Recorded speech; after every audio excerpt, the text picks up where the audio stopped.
अस्सलाम वालेकुम दोस्तों, मैं हूं आपका दोस्त वासिफ अली सुल्तानी। तो जैसे कि आपको मालूम है कि हम एक मशहूर नावल सोफ़ी की दुनिया के मुतल्लिक़ अपनी मालूमात शेयर कर रहे हैं। तो आज की इस वीडियो में हम देखते हैं कि सोफ़ी एमेंडसन को क्या ख़त आया है। तो आज का जो ख़त है वो है 2 सकाफ़तें। तो ख़त कुछ इस तरह शुरू होता है कि डियर सोफ़ी, जैसा कि हम देख चुके हैं कि अहद यूनानियत से पहले के जो फ़लसफ़ी थे उन्होंने किस तरह अपने से पहले गुज़रने वाले फ़लसफ़ियों के जो ख़यालात हैं उनको दोबारा इस्तेमाल किया और अपना एक नया नज़रिया दिया। इनमें से जो बाज़ फ़लसफ़ी हैं वो तो अपने पेशरो फ़लसफ़ियों को तकरीबन पैगम्बर समझते थे या उनका पैगम्बरों जितना दर्जा रखते थे, जिसमें बिलख़ुसूस जो प्लोटाइनस है, प्लोटाइनस ने तो करीब करीब अफ़लातून को ये करार दे दिया था कि वो एक पैगम्बर है और लोगों के लिए निजात दहिंदा है। लेकिन हकीकत में जिस निजात दहिंदे ने जन्म लिया वो नासरा के यसू मसीह थे, यानी हज़रत ईसा अलैहिस्सलाम। नासरा जो है वो इसराइल के जो शुमाली ज़िला है उसका सबसे बड़ा एक शहर है और इसराइल में उसे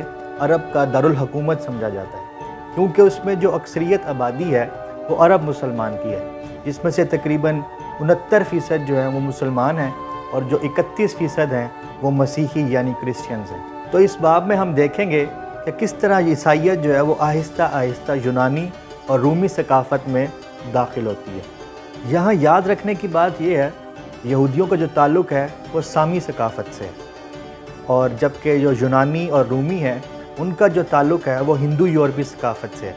जो हमने आज डिस्कस करना है, जिसके बारे में समझना है, वो यही 2 सकाफ़तें हैं, एक सामी सकाफ़त और एक हिंदू यूरोपी सकाफ़त। लेकिन यूरोपी तहज़ीब की जो सकाफ़त है उसकी जो जड़ें हैं वो इन दोनों सकाफ़तों में मिली हुई हैं। तो ईसाईयत जिस तरह यूनानी और रूमी सकाफ़त पर असरअंदाज हुई, तो उसको जानने के लिए इन 2 सकाफ़तों को जानना बहुत ज़रूरी है। और इन 2 सकाफ़तों के जानने से पहले भी हमें एक काम जो है वो करना बहुत ज़रूरी है और वो काम ये है।